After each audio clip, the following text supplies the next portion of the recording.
Squatwolf is a premium gymwear brand. Yeah, we started in 2016. It's a typical startup story. So just before Squatwolf, I used to work for another company. You know, me and my wife, we recently got married.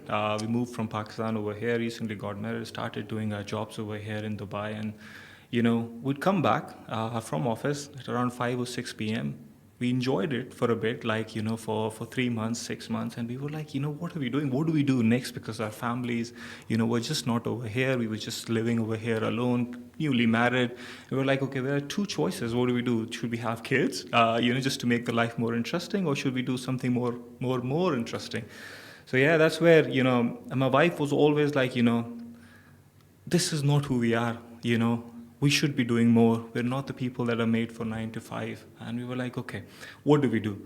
So we were gym freaks. We would go to gym every day. When you start going to the gym, what you see is you start following a lot of people on YouTube, on Instagram, on Facebook, just to learn how to work out, what to eat and what to do.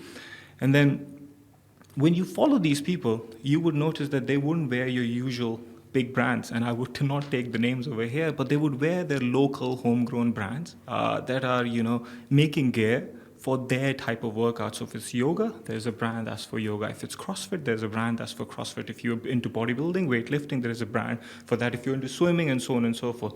But when you go into the malls over here, you would just find generic brands that are sportswear brands that are making gear for every kind of workout, and they don't necessarily take care of those specific nuances that your kind of workout would need, the gear that your kind of workout would need. And we're like, okay, why isn't there something like this over here?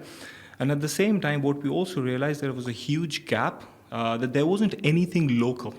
All the brands would come in from outside, would sell to the consumer over here without really understanding the consumer over here. So we're like, okay, how do we combine these two gaps, right? Okay, there isn't anything that's there for gym, bodybuilding, weightlifting, weight training, and then at the same time, there isn't anything local. So that's where really the idea of Squatwolf came from.